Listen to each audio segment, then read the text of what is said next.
एकदंत संकष्टी चतुर्थी की पौराणिक व्रत कथा। एकदंत संकष्टी चतुर्थी व्रत हिंदू धर्म में महत्वपूर्ण माना गया है। मान्यता है कि इस दिन व्रत कथा पढ़ने या सुनने के बाद ही व्रत पूर्ण होता है।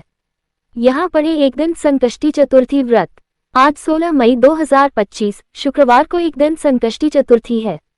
हिंदू पंचांग के अनुसार ज्येष्ठ माह के कृष्ण पक्ष की चतुर्थी को एकदंत संकष्टी चतुर्थी कहा जाता है। इस दिन विधि विधान से भगवान गणेश की पूजा करने व कथा सुनने से संकटों से रक्षा होती है और मनवांछित फल की प्राप्ति होती है। मान्यता है कि एकदंत संकष्टी चतुर्थी व्रत कथा पुण्य फलदायी होती है। यहाँ पढ़े एकदंत संकष्टी चतुर्थी व्रत कथा।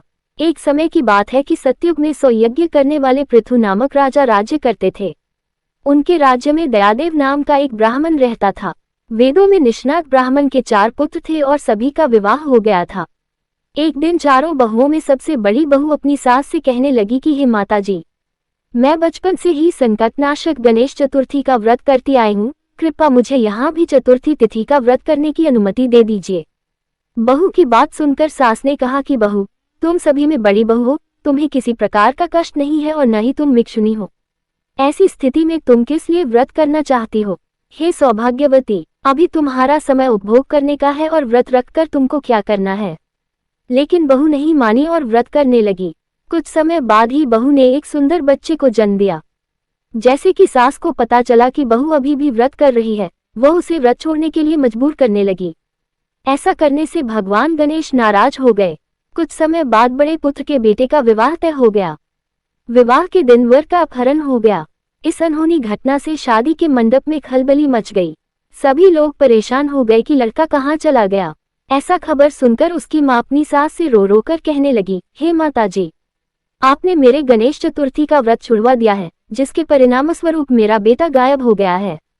अपनी बहू से ऐसी बात सुनकर ब्राह्मण दयादेव और उसकी पत्नी बहुत दुखी हुए। साथ ही बहू भी दुखी हुई। पुत्र के लिए दुखी पुत्रवधू हर महीने संकटनाशक गणेश चतुर्थी का व्रत करने लगी। अन्य पौराणिक कथा। एक समय की बात है कि गणेश जी वेदज्ञ और दुर्बल ब्राह्मण का रूप धारण करते भिक्षा के लिए मधुरभाषिनी के घर आए। ब्राह्मण ने कहा कि हे बेटी, मुझे भिक्षा स्वरूप इतना भोजन दो कि मेरी क्षुधा शांत हो जाए। उस ब्राह्मण की बात सुनकर उस पुत्रवधू ने उस ब्राह्मण का विधिवत पूजन किया। भक्तिपूर्वक भोजन कराने के बाद वस्त्र आदि दान में दिए। कन्या की सेवा से संतुष्ट होकर ब्राह्मण ने कहा, हे कल्याणी, हम तुम पर प्रसन्न हैं, तुम अपनी इच्छा के अनुसार मुझसे वरदान मांग लो। मैं ब्राह्मण वेशधारी गणेश हूँ और तुम्हारी प्रीति के कारण आया हूँ।